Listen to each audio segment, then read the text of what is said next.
Assalamualaikum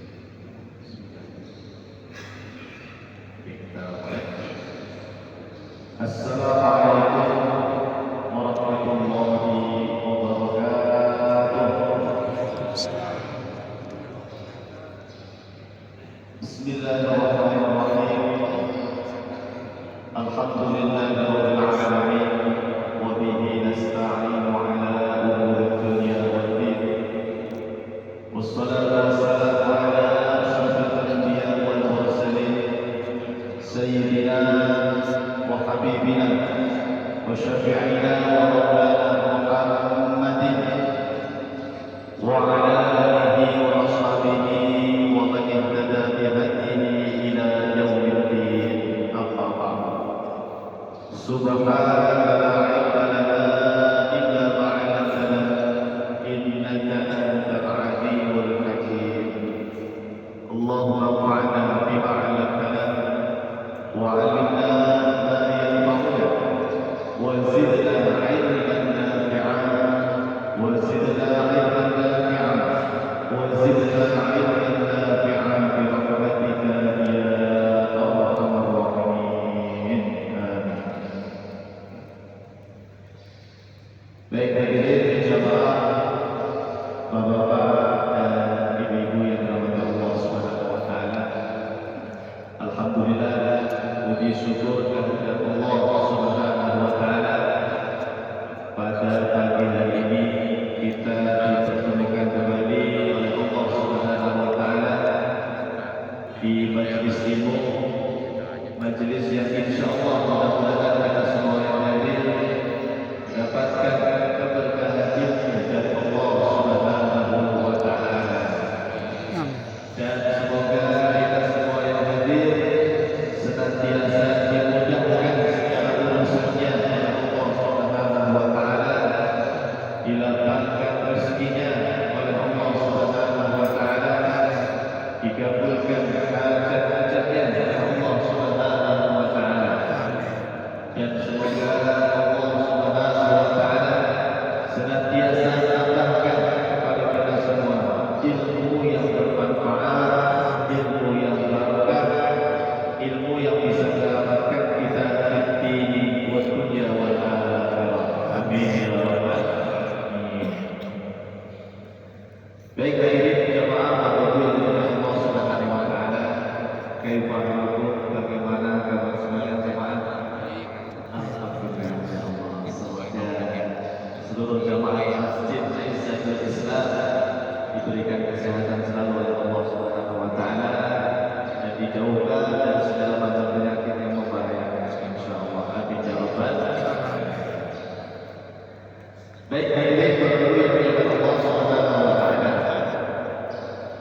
Karena ini adalah pertemuan pertama setelah libur panjang, libur lebaran, kita akan mencoba sedikit refresh tema tentang ilmu syar'i yang hukumnya wajib ain. Jadi nanti untuk kajian warisnya berikutnya. Ngomongin waris terus nanti pusing. Belajar tinggi waris tapi warisannya belum ada. Ya Allah, mudah-mudahan berkah. Insyaallah nanti kita akan lagi di pertemuan berikutnya. Jadi tema kita untuk pertemuan perdana setelah lebaran ini kita akan mengkaji tentang ilmu syar'i. Syar'i yang bersumber dari Al-Qur'an dan hadis. Namanya ilmu syar'i dari agama Islam yang hukumnya wajib ain. Kenapa? Karena nanti Pak ada ilmu yang hukumnya wajib kifayah. Ya, ada ilmu yang wajib ain, ada juga ilmu yang hukumnya wajib kifayah. Maka kita akan pelajari apa saja nanti ilmu yang hukumnya wajib ain.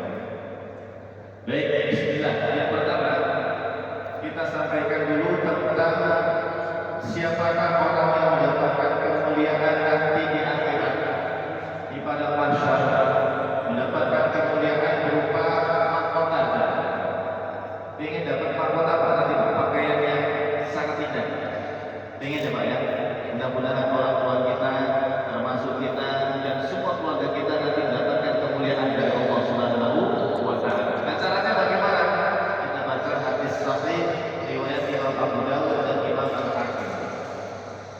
Bismillahirrahmanirrahim.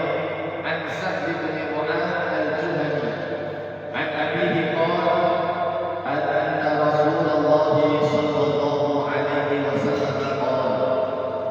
Dari Sa'd bin Mu'adz al-Juhani, dari ayatnya yang berkata bahwa sesungguhnya baginda Rasulullah sallallahu alaihi wasallam pernah bersabda.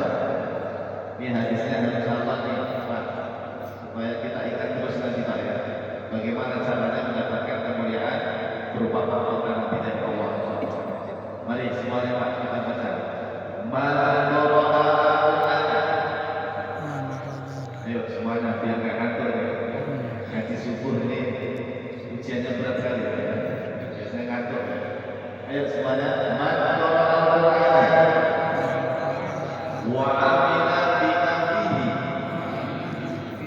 qul bisa walidan tajat yawmal qiyamah dawuhu aksan min dawi syams. Coba ulangi, Pak. Harus apa loh? Sekali baca harus apa? Apa Pak tadi? Apa sabda Rasulullah SAW? Man qara'a al-Qur'ana wa 'amila bima fihi qul bisa walidahu tajat yawmal qiyamah dawuhu aksan min dawi syams. Ini hadis yang sangat luar biasa, Pak. Semoga kita termasuk di dalamnya. Amin. Amin. Jadi jemaah, kata baginda Rasulullah SAW, barang siapa membaca Al-Quran, awas, kalimatnya qara'a, membaca. Qara'a itu qira'ah, qara'a yaqra'u, membaca. Artinya apa? Membaca itu termasuk membaca dengan melihat, apa itu? Melihat mushaf, dan juga termasuk orang yang membaca Al-Qurannya tanpa melihat mushaf. Berarti dia hafiz Al-Quran mutlak, membacanya bebas, mau dia hafal Al-Quran atau tidak hafal Quran, yang penting membaca ya. Tapi yang hadir ini insya Allah menghafal Quran semua ya. Hafal surah Al-Ikhlas. Mudah-mudahan kita dimudahkan oleh Allah untuk proses menghafal Al-Quran dan anak kita termasuk hafiz Al-Quran. Amin. Tapi jangan berhenti di situ, Pak. Jangan sekedar membaca. Apa lanjutannya? Wa 'amila bima fihi, dan mengamalkan apa yang ada di dalam Al-Quran. Mengamalkan Al-Quran itu tentu harus satu paket dengan hadis. Ketika Nabi menyebutkan Al-Quran, itu sebetulnya otomatis hadis-hadis juga kita harus amalkan. Ya, meskipun di situ disebutkan Al-Quran, karena hadis-hadis Nabi itu lengkap ya, penjelas untuk ayat-ayat Al-Quran. Jadi sudah satu paket itu. Al-Quran dan hadis itu satu paket diamalkan. Jadi jemaah, kurang lebih ya secara umum maknanya, siapa yang membaca Al-Quran termasuk hadis-hadis Nabi Sallallahu Alaihi Wasallam, atau bahkan dia hafal Quran, hafal hadis, jangan berhenti di situ jemaah. Yang paling penting itu mabakkan. Apa setelah itu? Mengamalkan Al-Quran dan hadis. Orang yang seperti ini, Pak, bisa walidahu, maka kedua orang tuanya nanti diberikan pakaian. Bisa itu diberikan pakaian. Dari kata libas itu pakaian. Tajat itu berupa mahkota yang sangat indah. Pakaian kebesaran. Seperti apa bentuknya wallahu a'lam. Kita tidak tahu. Nanti di akhirat kita bisa melihat seperti apa itu mahkota kemuliaan yang diberikan oleh Allah kepada kedua orang tua si anak yang mengamalkan Al-Quran dan hadis. Yaumul qiyamah, pada hari kiamat nanti di padang mahsyar. Yaumul qiyamah di sini maknanya di padang mahsyar. Dawuhu aksan min dawi syamsi. Jadi Pak, pakaian mahkota tadi Pak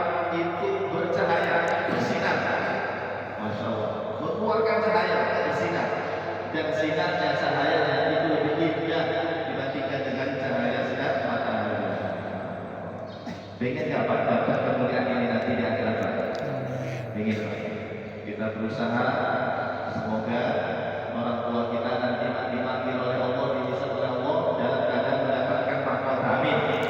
Syaratnya apa tadi Pak? Berarti kita sebagai anaknya, ya supaya orang tua kita dapat kemuliaan, dapat mahkota, kita sebagai anaknya membaca Al-Quran atau menghafal Al-Quran, lalu apa Pak? Mengamalkan. Poin pentingnya di sini Pak, mengamalkan. Ustaz, anak saya alhamdulillah membaca Al-Qurannya sudah khatam 30 juz, bahkan sudah berkali-kali khatam. Bagus. Ustaz, alhamdulillah anak saya hafal Al-Quran 10 juz, 20 juz, 30 juz. Bagus Pak. Tapi jangan berhenti di sini.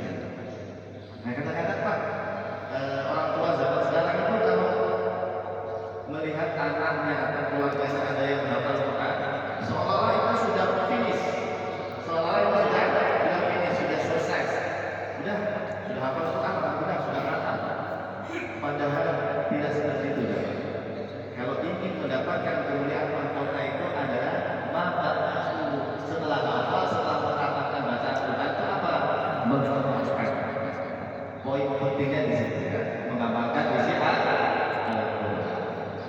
Karena bahaya ya. Zaman dulu Pak, ada orang namanya Bayan bin Sam'an. Siapa Pak? Bayan bin Sam'an. Beliau itu Pak, hafiz Quran. Hafal Quran Pak, 30 juz. Hafal Quran, tapi Pak, hafalnya itu sekedar hafal. Dia tidak mengamalkan isi Al-Quran. Bahkan keliru Pak dalam memahami Al-Quran. Salah satu keyakinan dia Pak, Allah Subhanahu wa Ta'ala itu memiliki fisik, memiliki organ tubuh. Gara-gara dia baca ayat kullu syai'in halikun illa wajhah, dia berpendapat, berkesimpulan Allah itu nanti Pak seluruh anggota badannya hancur kecuali wajahnya. Alhamdulillah, alhamdulillah. Itu Bayan bin Sam'an Pak, hafiz Quran Pak zaman dulu Pak. Disebutkan oleh para ulama pikiran kita. Bayan bin Sam'an menghafal Quran, tapi dia salah dalam memahami ayat Al-Quran karena tidak belajar mengamalkan isi Al-Quran dengan benar. Nah, makanya jangan sekadar membaca, jangan sekadar menghafal Al-Quran. Kita harus mengamalkan isinya dengan pemahaman yang benar. Nah, mudah-mudahan kita kaji seperti ini, nanti kita bisa mengamalkan Al-Quran dengan pemahaman yang benar. Caranya bagaimana? Begini coba. Coba dilihat Al-Quran dan hadis Nabi SAW itu nanti melahirkan namanya ilmu syar'i. Saya ulangi ya, Al-Quran dan hadis itu setelah dipahami oleh para ulama kita, nanti melahirkan muncul ada ilmu syar'i.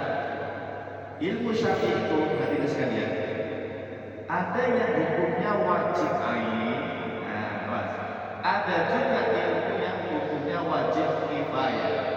Tapi keduanya ini jemaah sumbernya dari Al-Quran dan hadis.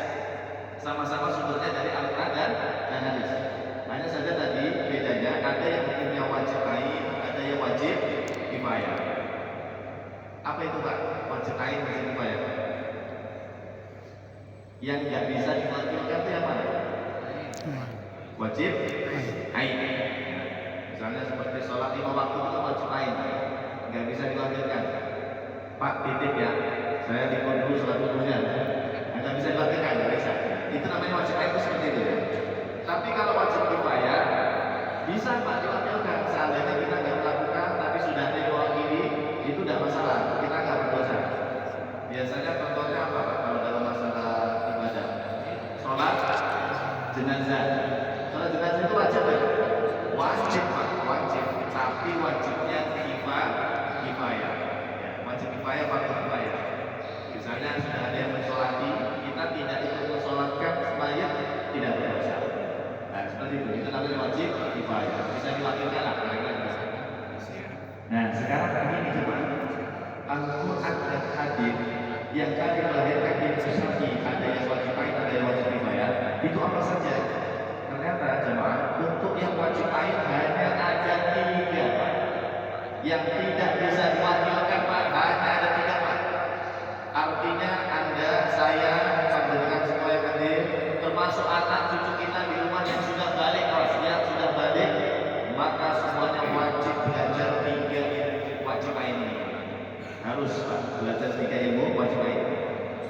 Apa saja Pak? Satu, Tauhid. ilmu tauhid Pak. Bahkan tauhid itu kata para ulama asyraful ulum, awal kewajiban, ilmu yang paling mulia dan kewajiban pertama harus didahulukan Pak, belajar tauhid, belajar akidah. Ya, alhamdulillah di masjid tercinta kita, Masjid Nizamul Islam, ada guru kita Ustaz Muhammad Anik ya, Ustaz Muhammad Anik. Alhamdulillah beliau kawan saya Pak, kita sama-sama di LBM, ya, Lembaga Basuh Taib. Beliau muridnya Kiai Haji Maimun Zubair Al-Fatih, Insya Allah dari Sarak. Insya Allah. Alhamdulillah Pak, Anda di masjid tercinta ini mengkaji tauhid, ilmu akidah dari beliau. Sudah Bapak Pak? Bapak mengenal sifat Allah ya? Alhamdulillah. Itu wajib Pak, fardu ain. Semua umat Islam harus belajar ilmu tauhid atau akidah. Pekan berapa beliau di sini? Pekan 3. Oke. Kemudian yang kedua, ilmu yang wajib ain juga adalah ilmu fikih. Ilmu fikih, ilmu tentang hukum syariat, ya. Fikih biasanya dibahas tentang fikih thaharah, fikih sholat, fikih puasa, fikih zakat, fikih waris. Nah, itu wajib ain Pak, harus dipelajari ya. Tidak boleh tidak belajar. Alhamdulillah di masjid ini bersama saya dan mungkin juga bersama guru yang lain juga ada yang mengajar ilmu fikih. Kemudian yang ketiga ada ilmu namanya ilmu tasawuf. Tasawuf pakai shot ya, tasawuf. Kemudian sebagian orang kemudian memberikan nama lain yaitu tazkiyatun nafas. Ya. Ada yang menyebutnya tasawuf, ada yang menyebutnya tazkiyatun nafas. Isinya apa? Tentang akhlak, tentang akhlak atau adab. Ya. Terserah mau diberi nama tasawuf atau tazkiyatun nafas, yang jelas isinya adalah tentang akhlak atau adab-adab. Nah, ternyata hadirin sekalian, Al-Quran dan hadis yang ayat yang jumlahnya banyak, hadis itu juga ribuan Pak ya, bahkan mungkin jutaan hadis Pak ya. Itu Pak intisari ajaran Quran hadis tiga ini. Berarti Pak, kalau ada yang bertanya kepada kita, Ustaz, bagaimana caranya saya mengamalkan Al-Quran? Bagaimana saya caranya mengamalkan hadis? Maka Anda jawab dengan kamu pelajari 3 ilmu wajib ain. Ilmu tauhid, ilmu fikih, dan ilmu akhlak asal tazkiyatun nafas. Itu sama seperti mengamalkan Al-Quran dan hadis. Berarti dalam kesimpulannya, siapa yang menguasai 3 ilmu ini lalu diamalkannya, tidak sekedar belajar, berarti dia termasuk hadis yang tadi Pak. Man qara al-Quran wa amila bihi qul bisa walidahu tasyabi wa qiyamah. Termasuk orang yang seperti itu. Amin. Mudah-mudahan kita yang hadir bisa mengamalkan 3 ilmu wajib ini. Amin. Ya, bersama guru-guru kita. Tapi ngajinya sebulan sekali. Nggak tahu katanya tahun berapa yang mengambil. Ya Allah. Ya. Makanya Pak, saya itu kalau di rumah tentu baca sendiri, baca kitab-kitab tentang tauhid, baca kitab-kitab tentang fikih, baca kitab-kitab tentang tasawuf untuk pribadi, dan juga kadang-kadang saya ajarkan kepada jemaah. Karena kalau mengandalkan kajian di seperti forum seperti ini, ya lama katanya sebulan sekali baru ketemu ustaznya ya. Maka saran saya Pak Bu, di rumah coba beli kitab 3 ini. Kitab tentang tauhid, tentang fikih, dan tentang tasawuf. Nanti saya beritahu ya kitabnya apa saja nanti di akhir ada. Atau cari di YouTube kajian-kajian dari guru kita, ustaz-ustaz kita, para kiai kita yang mengajarkan 3 ilmu ini. Nah itu ditonton terus Pak ya tadi ya, untuk menggugurkan kewajiban wajib ain kita. Baik. Nah selanjutnya ada ilmu yang wajib kifayah. Contohnya apa Pak? Wajib kifayah. Ini wajib juga ya, awas, bukan tidak wajib, wajib juga, tetapi kewajiban itu levelnya kifayah. Apa tadi kifayah? Bisa diwakilkan ya. Dalam arti kalau kita tidak belajar tafsir, tidak belajar qiraat Al-Quran yang qiraat Al-Quran atau qiraat Asyraf itu ya, termasuk nahwu itu yang itu ya, nahawat, bayati, jiangnya, bacaan di awal. Kemudian tajwid, tahfidz itu menghafal Quran, itu wajib tapi wajibnya kifayah. Seandainya sudah ada yang mewakili kita, ya dari kalangan umat Islam ini ya di daerah kita sudah ada yang mempelajarinya, kita tidak belajar itu tidak masalah. Walau tidak berdosa, karena hukumnya wajib kifayah. Beda dengan tadi tauhid, fikih dan akhlak. Kalau nggak belajar kita berdosa itu, karena wajib kifayah. Nah, terus apa lagi Pak? Ilmu hadis. Awas, bedakan Al-Quran dan hadis sama ilmu Al-Quran dan ilmu hadis, beda Pak. Kalau Al-Quran hadis itu dalil, sumber utama, ya. Tapi kalau ilmunya namanya belum Al-Quran, belum hadis. Biasa kalau sekolah atau kuliah jurusan hadis itu dipelajari mustalah hadis, ada syarah hadis, syarah Sahih Bukhari, syarah Sahih Muslim dan lain-lain, ya. Penjelasan tentang hadis. Itu wajib juga Pak, tapi wajibnya apa? Kifayah. Yang ketiga, ilmu usul fikih. Kalau tidak salah, Dr. Taufik mengajar usul fikih di sini. Alhamdulillah dulu saya Pak, beliau tinggal di daerah Masjid Al-Iqra di Galaksi. Ya. Dr. Taufik itu ngajar usul fikih. Dulu kami waktu di pesantren atau di perkuliahan itu mengkaji usul fikih Pak. Pusing Pak belajar usul fikih itu. Karena itu punya mustahil. Imam Syafi'i, Imam Ahmad bin Hanbal itu mainannya itu Pak usul fikih. Ya, bagaimana memahami ayat-ayat Quran dan hadis dengan secara komprehensif, secara menyeluruh. Itu harus menguasai usul fikih. Ya. Bagi yang ingin fikihnya kuat dengan dalil, Pak, ingin mengetahui dalil fikih Syafi'i, dalil fikih Hambali dan lain-lain, Anda kuasai ilmu usul fikih. Bagaimana proses istinbatnya itu, usul fikih itu ilmunya. Atau ada juga qawaid fikih. Wajib, tapi wajibnya apa? Kifayah. Yang keempat, bahasa Arab Pak. Sudah pernah belajar bahasa Arab Pak? Nah, harus belajar. Ada jamaah saya Pak di Semarang Pak, ya, jalan Semarang. Itu terbiasa ngomong bahasa Arab Pak sesama jamaah, luar biasa. Bapak-bapak itu ya, kalau ketemu saya ngomongnya bahasa Arab, ya meskipun bahasa Arabnya yang dasar-dasar ya. Tapi itu masalah kayak ngomong, terus pokoknya bertanya yang dasar-dasar. Tapi itu bagus, membiasakan belajar bahasa Arab. Mudah-mudahan di masjid kita ada program bahasa Arab, belajar bahasa Arab. Amin. Atau sudah ada? Sudah ada belum? Nah, mudah-mudahan nanti ada kajian khusus atau pelajaran khusus tentang bahasa Arab. Nah, musorok, tapi itu musorok. Bahasa Arab sama Sunda. Nah, musorok ini ilmu tentang bagaimana membaca kitab kuning, teman. Ini ilmu ini sebetulnya buat para ustadz Pak, sebenarnya para santri yang ingin memahami Al-Quran dan hadis, memahami kitab-kitab yang berbahasa Arab, kitab gundul lah istilahnya, kitab gundul, kitab kuning kalau di pesantren. Ya cara membacanya harus menguasai nahwu sorof, nahwu sorof. Misalnya seperti saya Pak, dulu waktu di pesantren Pak, seluruh ilmu ini saya pelajari Pak. Yang wajib ain sama yang wajib kifayah itu saya pelajari. Dan saya dulu nggak kepikiran bakalan ngajar ilmu tauhid, bakalan ngajar fikih itu nggak kepikiran. Ya takdir Allah ya. Ternyata setelah terjun ke masyarakat mengajar di mana-mana, seringnya ngajarnya itu tauhid atau fikih. Padahal dulu waktu di pesantren ya semua ilmu ini kami pelajari. Ya termasuk nahwu sorof itu. Alhamdulillah orang yang bisa nahwu sorof itu Pak dapat ilmu setiap hari Pak.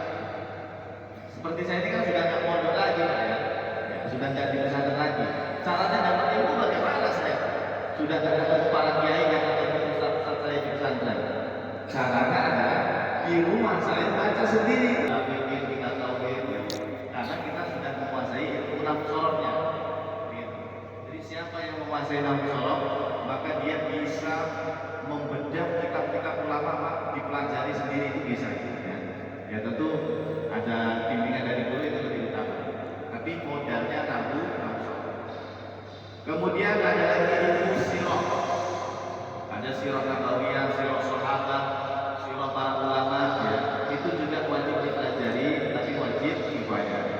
Nah, terakhir ilmu falak, ilmu qad juga. Apa itu ilmu falak? Ilmu hisab ya. Biasa untuk menghitung penentuan waktu sholat, lima waktu atau penentuan puasa awal Ramadan atau lebaran seperti itu ya. Itu nama ilmunya falak. orang belajar ilmu ini di pesantren harus hafal abjadun. Nama abjadun dong. Abjadun tawazun atau yakul lamalun. Itu ada rumus-rumusnya. Ilmu falak. Baik. Nah, jamaah Allah Subhanahu wa taala kembali lagi. Jadi Pak, seluruh ilmu syar'i sebetulnya wajib dipelajari. Tetapi kita harus tahu mana prioritas. Mana yang kita prioritaskan Pak? 3 ya. Kalaupun tidak sempat mempelajari semuanya, minimal 3 ilmu yang wajib ain kita pelajari, kita kuasai dan kita amalkan. Ilmu tauhid, ilmu fikih dan ilmu tasawuf. Mudah-mudahan kita dimudahkan oleh Allah untuk mempelajari. Amin. Sudah difoto, dicatat? Sudah. Ya, difoto Pak, sebarkan di Facebook, sebarkan di WhatsApp, grup WA ya. Anda dapat pahala Pak, dibarkan ilmu ini Pak, dapat pahala. Meskipun hanya nge-share foto doang ya. Oke, dapat pahala jadi amin. Lanjut. Oh, mau difoto dulu, silakan. Ya. Kemudian jawab. Ada satu qaul, ucapan dari seorang ulama besar, ulama dari Indonesia sangat terkenal. Beliau adalah Kiai Haji Hasyim Asy'ari rahimahullah taala. Siapa beliau hadirin sekalian? Beliau adalah pendiri Nahdlatul Ulama. Kalau pendiri Muhammadiyah, ini nanti ada acara halal bihalal Muhammadiyah. Siapa pendirinya Pak Muhammadiyah? Kiai Haji Ahmad Dahlan atau Kiai Haji Darwis Muhammad Darwis atau Kiai Haji Ahmad Dahlan. Pendiri Muhammadiyah dan pendiri NU itu jamaah, beliau adalah kawan dekat, pernah sama-sama mondok di pesantren di daerah Jawa. Nyantri bareng Pak. Kiai Haji Hasyim Asy'ari sama Kiai Haji Ahmad Dahlan itu nyantri bareng di daerah Semarang. Berguru dengan kiai namanya Kiai Haji Soleh Dalam. Kiai Haji Soleh Dalam, ulama besar di Semarang. Punya santri juga pendiri NU Muhammadiyah. Jadi mereka ngaji bareng ke Mekah bersama-sama belajar ilmu agama. Baik, kita baca Pak fatwa dari Kiai Haji Hasyim Asy'ari. Beliau ini menulis kitab banyak Pak. Kiai Haji Asy'ari itu produktif sekali. Beliau kitabnya tebal sekali Pak. Saya ada di rumahnya ya. Nah, salah satu kitab karya beliau adalah Adabul Alim wal Muta'allim. Beliau mengatakan di dalam kitab ini, faslun fi adabil muta'allim fi durusi. Ini adalah pasal tentang adab-adab seorang penuntut ilmu pada saat belajar. Kita penuntut ilmu atau bukan? Penuntut ilmu. Kita ini muta'allim. Kita ini muta'allim, penuntut ilmu. Kata Kiai Haji Hasyim Asy'ari, ayat kata muta'allim bi fardhi ainihi. Awas Pak. Di foto itu ada ya. Bagus itu. Kata beliau, hendaknya para penuntut ilmu itu memulai dengan ilmu yang hukumnya fardhu ain.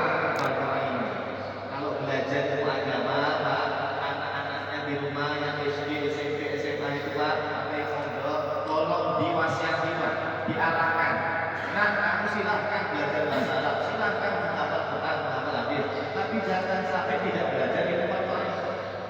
Dahulukan ilmu fardhu ain itu, tauhid, fikih dan tasawuf. Begitu Pak, orang tua harus mengarahkan anak-anaknya di rumah. Ya, jangan sampai anak kita tidak belajar ilmu yang wajib ain. Nah, ini saran dari Kiai Haji Hasyim Asy'ari, dahulukan belajar ilmu yang fardhu ain atau wajib ain sama ya, fardhu ain wajib ain sama. Kemudian Pak, di paling bawah itu Pak, satunya yang paling bawah. Bab-bab tentang fardhu ain, ilmu tauhid, fikih dan akhlak itu Pak disebutkan oleh Al-Imam Al-Ghazali di dalam kitab namanya Bidayatul Hidayah dan juga oleh Al-Imam As-Sayyid Abdullah dalam kitabnya Sulamul At-Taufiq. Berarti jemaah, kalau ingin membeli kitab, satu kitab yang isinya langsung 3 ini Pak. Ada tauhidnya, ada fikihnya, ada akhlaknya. Beli 2-3 kitab. Dan ini saya bawa kitab. Kalau ini Sulamul Taufiq. Lengkap Pak. Di awal-awal bahasnya tentang tauhid akidah. Ya, lumayan tebal. Terus nanti di tengah-tengah tentang fikih. Dan fikihnya yang wajib kita lihat ya, yang diamalkan sehari-hari. Lalu nanti di akhir Pak tentang tasawuf, tentang akhlak. Satu kitab isinya 3 ilmu fardhu ain. Karena biasanya bisa-bisa Pak tauhid ada sendiri gitu ya. Kitab fikih harus baca kitab yang lain, kitab khusus fikih. Ada kitab tentang tasawuf khusus ya. Ada yang begitu. Tapi kalau Anda ingin beli kitab yang langsung satu kitab isinya 3 ilmu tadi, bisa pakai kitab apa? Sulahul At-Taufiq atau ini kitab Hidayatul Hidayah karya Imam Al-Ghazali. Lebih tipis kalau Hidayah. Tapi kalau yang Sulahul At-Taufiq agak tebal. Saya di rumah senang baca 2 kitab ini. Ya tadi mengamalkan anjuran dari ulama kita, Kiai Haji Hasyim Asy'ari rahimahullah taala. Punya kitabnya ada? Belum. Nanti beli ya. Cari yang terjemahannya ada. Baik, berikutnya Pak. Yang mengatakan seperti ini tidak hanya Kiai Haji Hasyim Asy'ari Pak. Seluruh ulama Pak, bahkan ulama besar madzhab Syafi'i, namanya Al-Imam Ibnu Hajar Al-Haytami. Beliau secara tegas mengatakan belajar tauhid, belajar fikih dan belajar tasawuf itu termasuk yajibu wujuban ainiyah.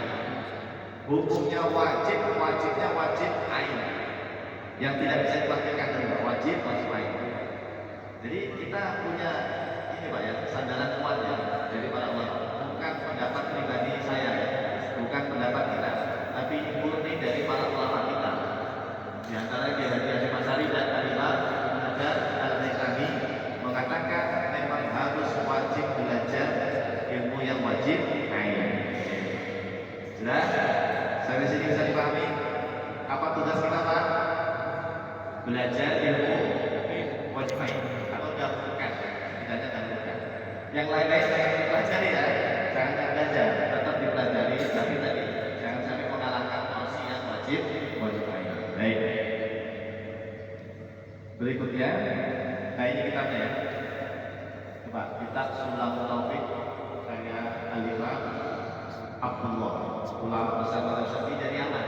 Beliau ini Habib Pak. Mengarang Sulahul Taufiq itu beliau keturunan baginda Rasulullah Sallallahu Alaihi Wasallam.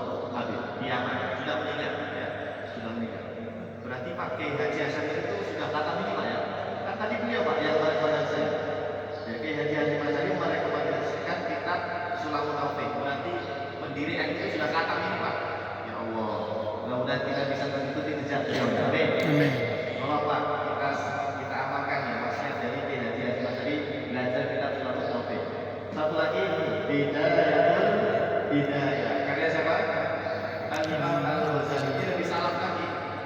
Kalau tadi Imam Al-Ghazali itu tahun 1000-an ya. Kalau Imam Ghazali tahun 500 Hijriah. 505 Hijriah. Sebelum era Imam Nawawi. Imam Nawawi itu 676. Imam Nawawi. Beliau 505 Hijriah. Nah, jadi sebenarnya Pak, dua kitab ini Pak, ya, dua kitab ini sama seperti kita mengamalkan Al-Quran dan hadis. Kita gitu. Siapa yang ingin mendapatkan kemuliaan mahkota nanti di akhirat, maka mari kita amalkan apa yang ada di dalam kitab ini ya.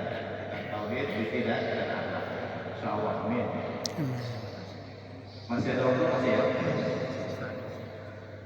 Ustaz, kalau jalan di tauhid itu apa ya yang dipelajari? Saya pengen tahu nih, menunya apa namanya? Ibarat hidangan Pak ya, makanan di meja itu ada banyak ya. Ini menunya apa sih kalau mau makan untuk hari ini? Belajar tahu itu apa sih menunya yang harus saya lahap, yang harus saya pelajari. Setidaknya 3 tema besar ini coba. Ada dalam ilmu tauhid dibahas tentang bab ilahiyah. Di situ Anda wajib mengenal sifat Allah. Nah, guru kita Ustaz Muhammad itu masih di bab ilahiyah. Ya, bab ilahiyah tentang mengenal sifat-sifat Allah Subhanahu wa taala. Bahkan terakhir kalau tidak salah temanya itu tentang tafwid gitu ya, tentang takwil ya. Saya lihat di YouTube kita bisa tulisan. Nah, itu sudah tingkat tinggi tuh. Lumayan tinggi belajar tafwid dan takwil. Tapi kalau itu bagus ya untuk menguatkan sifat-sifat Allah ya, mempelajari sifat-sifat Allah. Nanti ada bab kedua, ada juga bab samiyah. Paling banyak itu samiyah. Apa bedanya samiyah dengan ilahiyat dan nubuat? Kalau samiyah itu dalilnya harus dari Quran hadis saja. Misalnya tentang malaikat hari kiamat, itu nggak bisa pakai akal, nggak bisa. Murni harus pakai Al-Quran dan hadis. Beda dengan ilahiyat dan nubuat. Untuk yang ada di ilahiyat dan nubuat itu bisa pakai Quran hadis, bisa pakai akal. Bisa pakai Quran hadis, bisa pakai akal. Nah, tapi kalau samiyah, namanya juga sami. Sami itu apa? Mendengar langsung dari hadis. Mendengar sama, samiyah itu maksudnya mendengar langsung dari hadis. Ya, nggak boleh pakai akal. Tapi kalau al-faqihiyah yang kedua, selain pakai Quran hadis, tetap pakai Quran hadis, tapi bisa juga menggunakan akal. Bisa Pak Anda membuktikan pakai akal bahwa Allah itu ada, bisa? Tanpa Quran hadis, bisa kan? Bisa, pakai akal. Ketemu orang ateis, Pak, gimana Anda mendebat dia? Buktikan kalau Tuhan itu ada. Apa kita sodori Quran, Pak? Ateis, kamu nggak percaya Tuhan ini, Quran, ini hadis. Percaya nggak dia? Dia nggak mempan. Nggak mempan itu dalam artian dia dari awal nggak percaya Quran hadis. Nah, untuk membungkam pendapat orang ateis itu kita pakai apa ya? Logikanya para ulama ya, bukan akalnya kita ya, akalnya para ulama. Ada ilmunya itu. Nanti pasti dibahas itu sama Ustaz Anik ya. Namanya dalil akli, sifat wujud, sifat tidak, bakom, pola penggawa di situ. Dalilnya Quran hadis sekaligus bisa juga pakai akal. Ya, pakai Quran hadis sekaligus bisa pakai akal. Tapi kalau samiyah tidak bisa, harus murni Quran hadis. Baik, berikutnya kalau ilmu fikih. Nah, fikih ini Pak, kita loncat-loncat lah ya. Dulu guru kita almarhum Ki Haji Fathur Rahman rahimahullah taala, ya, guru kita bersama dan sudah orang tua kami, ya, bapak tua saya. Beliau kalau tidak salah itu bab thaharah sudah selesai, terus sampai bab sholat ya, bab sholat. Nah, mungkin kapan-kapan kita bisa lah sekali-kali nanti murojaah lagi bab thaharah, murojaah lagi bab sholat. Cuma pengennya di sini waris terus nih, bikin waris, bikin terus bikin waris. Waris itu Pak, sudah paling akhir kita ya. Waris itu termasuk amalan ya, termasuk amalan. Hibah, wasiat, waris ya. Ya tidak apa-apa. Memang harus begitu supaya terbahas. Kalau toharo sholat nanti lama-lama nggak selesai nanti. Harus diselang-seling. Baik, ini fikih ya. Bagaimana kalau tasawuf? Tadi tauhid sudah, fikih sudah. Untuk tasawuf, saya ambilkan dari kitabnya Imam Al-Ghazali, namanya kitab Ihya Ulumuddin. Ternyata Ihya Ulumuddin itu isinya Pak, menunya ini Pak. Ya, kalau ingin tahu isi kitab Ihya Ulumuddin seperti ini. Ada bab ibadat, ada bab tentang adat, ada juga muhlikat, ada juga yang terakhir ujian. Oh, hati-hati muhlikat Pak, muhlikat itu penghancur ya. Sering gibah nggak bapak-bapak di sini? Kadang-kadang. Yang sering ibu-ibu ya, ibu-ibu ada majelis gibah. Gibah itu Pak, ngeri Pak. Dosa besar, bukan dosa kecil gibah. Lagi berduaan, bertiga, berempat, ngobrol sama kawannya, kita ngomongin keburukan kawan kita, tetangga kita omongin. Ya Allah. Itu meskipun fakta, tapi gibah ya Allah. Pahala sholat kita hilang, pahala puasa kita hilang gara-gara kita melakukan gibah. Makanya Islam yang sempurna itu tidak hanya tauhid saja, tidak hanya fikih saja Pak.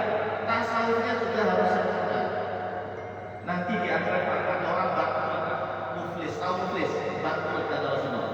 Dia bawa pahala sholat, bawa pahala puasa, bawa pahala zikir, pahalanya banyak sekali Pak. Tapi ada satu amalan, dia rajin gibah, dia rajin menyakiti tetangganya, saudaranya, itu semua habis. Alhamdulillah, ngeri Pak, ngeri. Makanya sudah benar tadi ya para ulama mengatakan, pelajari tiga ini. Jangan hanya tauhid, jangan hanya fikih. Ya, tauhidnya bagus, bagus ya. Fikihnya, ibadahnya rajin, bagus sekali. Tapi kalau tasawufnya nol, itu sia-sia ibadah kita ya Allah. Ya. Alhamdulillah, mudah-mudahan kita bisa mempelajari ilmu tasawuf. Oke. Nah, sudah dimasukkan tema-temanya itu ya, tema-tema tasawuf seperti itu. Nanti sabar syukur itu ada. Baik. Satu lagi. Untuk ilmu tauhid jamaah, mungkin sudah disampaikan oleh guru kita Ustaz Muhammad Anik. Untuk madhabnya hanya ada 3. Jangan ikuti kelompok-kelompok di luar tiga ini. Kalau Anda ingin selamat akidahnya, tauhidnya, Pak, ikuti salah satu dari tiga mazhab ini. Satu namanya mazhab Asy'ari. Ya, Asy'ari itu yang belajar sifat 20, wujud tidak bakal itu. Nama imamnya Imam Abu Hasan Al-Asy'ari. Beliau ulama besar mazhab Syafi'i. Yang kedua ada namanya mazhab Maturidi. Maturidi ini juga ahli sunnah, biasanya di daerah Pakistan, ya. Turki itu Maturidi kebanyakan. Akidahnya Maturidi. Hampir mirip Pak, belajar sifat 20 tapi ada tambahan satu sifat apa itu ya? Takwin atau apa gitu. Tambahan sifat. Jadi ada 21 sifat kalau nggak salah kalau versi mereka.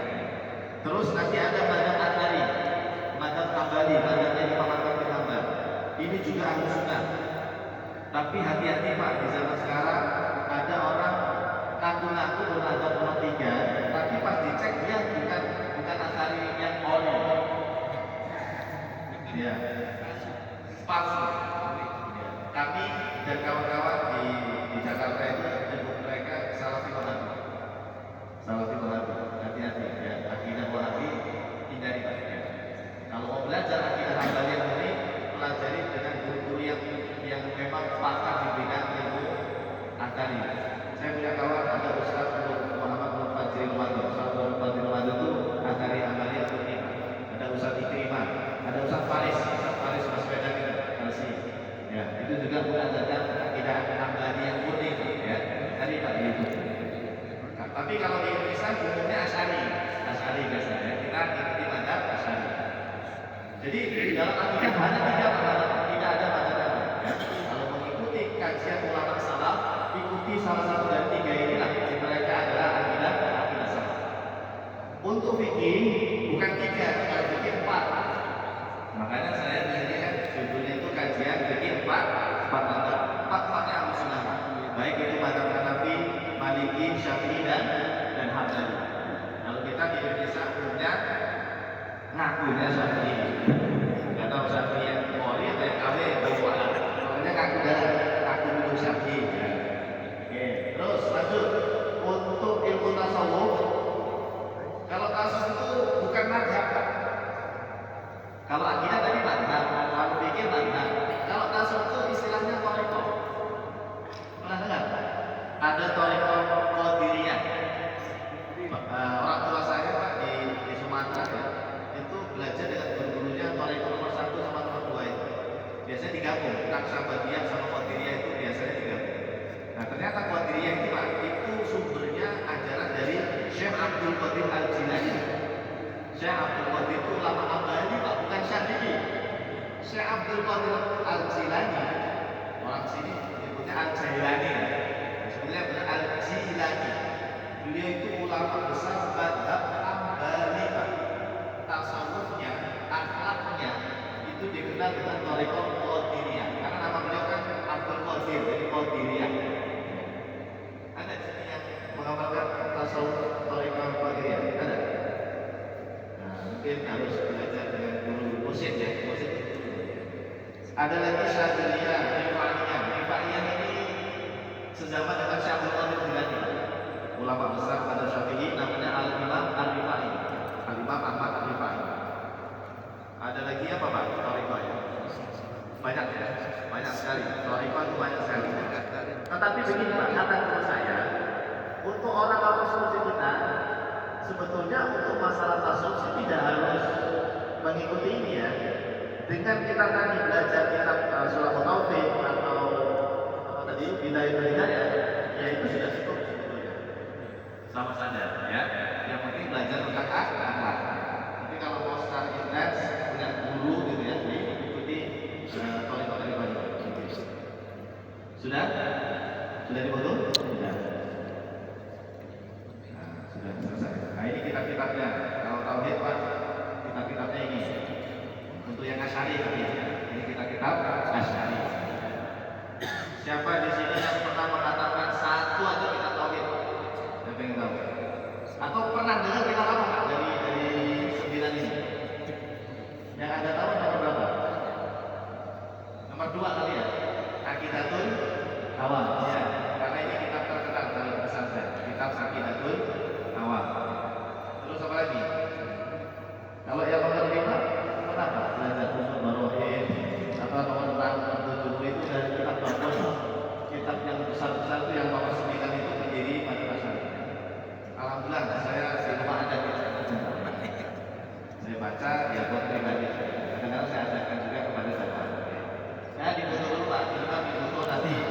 urusan kuliah apa enggak ya, nanti serah lah ya di rumah.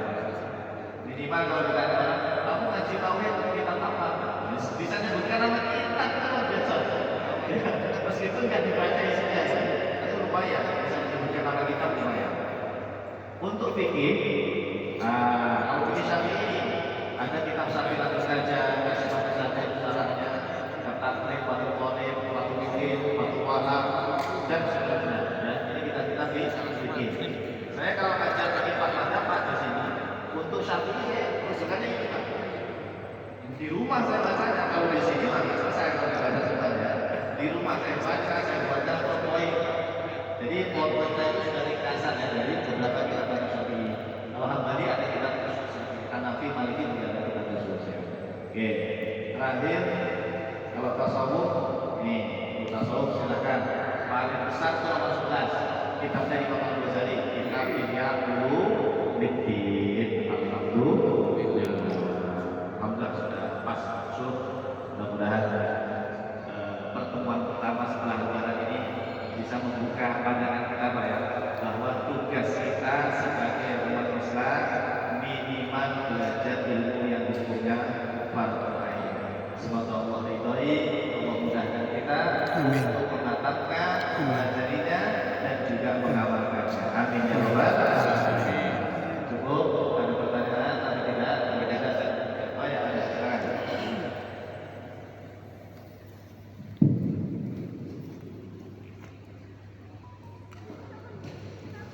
Bismillahirrahmanirrahim. Terima kasih Pak Ustaz. Ini menarik sekali kajian kami ini. Tadi poin yang nomor 3 itu ilmu tasawuf. Nah ini yang wajib. Nah ini sebetulnya ilmu tasawuf ini menarik, tapi banyak warningnya ya, misalnya. Banyak apa? Banyak larangan-larangannya ya, untuk kehidupan sehari-hari. Misalkan yang mohon maaf di modern sekarang kan kita teknologinya beda dengan dulu. Sekarang ada TV, terus HP dan lain-lain. Nah saya punya saudara, mohon maaf nih, pribadi aja, di Cianjur, beliau mempelajari ilmu tasawuf. Tetap silaturahmi saja, cuma dia tidak punya TV. Jadi semua anak-anaknya tidak boleh belajar. Maksudnya tidak boleh TV. Saya tidak tahu apakah mungkin TV yang disimpan di kamar, tapi saya berkunjung ke menghindari melihat hal-hal yang haram. Ya mungkin. Nah ini pertanyaan saya, kita kan wajib belajar. Bagaimana mengaplikasikan dalam kehidupan sehari-hari sosial dengan masyarakat, sedangkan kita tahu pelajari ilmu tasawuf tersebut. Bagaimana caranya? Baik, terima kasih. Assalamualaikum. Waalaikumsalam. Pertama di awal kita harus tahu dulu tasawuf itu apa yang harus saya amalkan. Berarti tadi kita cek Pak, tema-temanya tadi di awal tadi ya, di bab tentang tasawuf tadi. Nah, kemudian itu ya. Mana tadi Pak? Bentar. Nah ini ya, tentang tasawuf. Jadi bagaimana cara kita menerapkan tasawuf dalam kehidupan sehari-hari? Ya tentu pertama harus pelajari dulu tema-tema tasawuf ini apa saja. Misalnya tadi salah satu juga ada tema tentang ghibah, wajib menghindari ghibah, wajib hukumnya menjauhi yang namanya ghibah. Itu baru satu tema tasawuf itu susah itu Pak pengamatannya. Ya kan? Ya apalagi tema yang lain kan? Ini ujian kita berat sekali. Makanya menjadi orang bertakwa itu susah Pak. Setiap Jumat Pak, khotib kita berwasiat apa Pak? Ittaqullah, ya kan? Bertakwalah kepada Allah. Itu apa maksudnya Pak bertakwa itu? Ya tiga ini tadi Pak. Orang yang mengamalkan tauhidnya dengan benar, fikihnya dengan baik, akhlaknya, tasawufnya baik, itulah takwa itu. Nah kita ini masih proses takwa kan? Masih proses takwa. Baru lewat ghibah aja kita kadang-kadang sudah jauh. Waduh, itu haram ya. Baru tahu saya dosa besar itu ya. Menghapus pahala itu ya. Nah jadi caranya begini Pak. Jadi pelajari dulu temanya, baru nanti bisa kita terapkan. Ya. Biasanya kalau yang punya kursi, punya guru, itu dibimbing dengan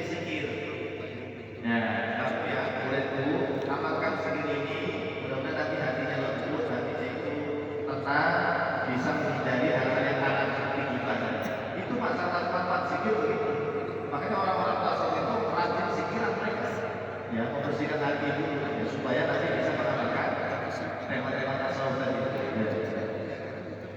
Bisa jadi ya, karena kan mohon maaf kalau waktu film sinetron itu kadang-kadang ada yang menampilkan aurat tidak pakai hijab, itu dosa itu, ya kan? Meskipun dosa kecil ya, dosa besar, dosa kecil. Tapi ya, taman orang yang belajar tasawuf memang kalau bisa menghindari. Ya. Tapi kalau sudah istighfar kan langsung hilang ya. Amin ya. Yang istighfar bisa nanti. Tapi kalau dosa besar itu harus taubat, taubat harus benar-benar taubat. Maka kalau kita harus minta maaf dengan orang yang pernah kita. Jadi kira-kira begitu. Kita tuntaskan dulu tema tasawufnya, lalu diamalkan dengan sehari-hari saja dan diamalkan. Allah Allah. Tapi di masjid ini sudah ada belum ya yang ngajarin kitab tasawufnya? Minimal kitab ini tadi Pak. Al-Hikam ya. Ya. Nah itu Al-Hikam itu yang nomor 8. Nomor 8 itu Al-Hikam. Tapi Al-Hikam itu sudah tinggi itu Pak. Ibarat sekolah itu sudah kuliah. Kalau mau yang SD itu nomor 1, nomor 2 itu akhlakul batin, ta'lim itu yang dasar. Semoga nanti ada guru kiai Islam di Masjid Islam yang mengajarkan kitab-kitab dasar itu ya. Ya kalau Al-Hikam silakan, enggak apa-apa. Langsung level tinggi ya. Baik, terima kasih. Cukup ya, sudah memberikan manfaat, berkat ilmunya. Semoga Allah mudahkan apa yang tadi menjadi semua amin ya rabbal alamin. Subhanallah wa bihamdika, asyhadu an la ilaha illa anta, astaghfiruka wa atubu ilaik. Terima kasih. Wassalamualaikum warahmatullahi wabarakatuh. Waalaikumsalam.